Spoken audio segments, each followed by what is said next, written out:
వైసీపీలో బాలినేని ఎపిసోడ్ కు full stop పడిపోయినట్టేనా?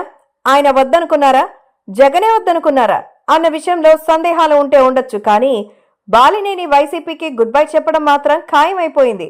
తాను వైసీపీని వీడేందుకు నిర్ణయించుకున్న విషయాన్ని స్వయంగా బాలినేని తన అనుచరులకు చెప్పేశారు. దీంతో ఇహనో ఇప్పుడో ఆయన వైసీపీకి రాజీనామా చేయడం ఖాయం.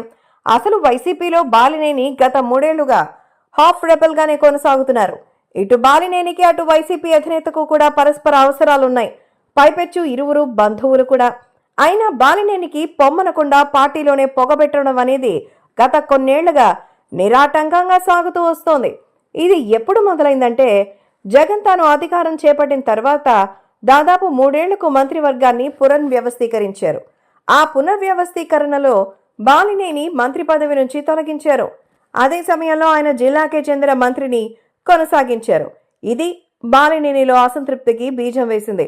అప్పటి నుంచి ఆయన పార్టీ అధినేత అయిన జగన్ కి పంటి కింద రాయిలా చెవిలో జోరీగల ఇబ్బందులు పెడుతూ వచ్చారు.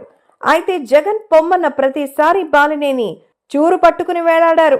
అలాగే బాలినేని పార్టీకి గుడ్ బై చెప్తానంటే అల్టిమేటం ఇచ్చిన ప్రతిసారి జగన్ తాడేపల్లి ప్యాలెస్ కు పిలిపించుకుని బుజ్జగించారు. ఎందుకంటే బాలినేనికి ప్రకాశం జిల్లాలో గట్టి పట్టుంది.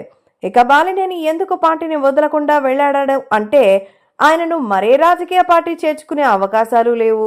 దీంతో బాలినేని జగన్ మధ్య ఇన్నేళ్లు టామ్ అండ్ జెర్రీ ఆట సాగుతూనే వచ్చింది.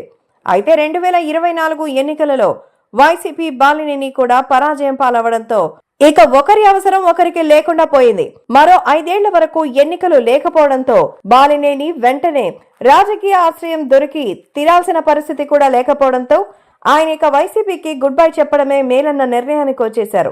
అందుకే సమయం చూసుకుని జగన్ కు షాక్ ఇచ్చారని పరిశీలకులు విశ్లేషిస్తున్నారు.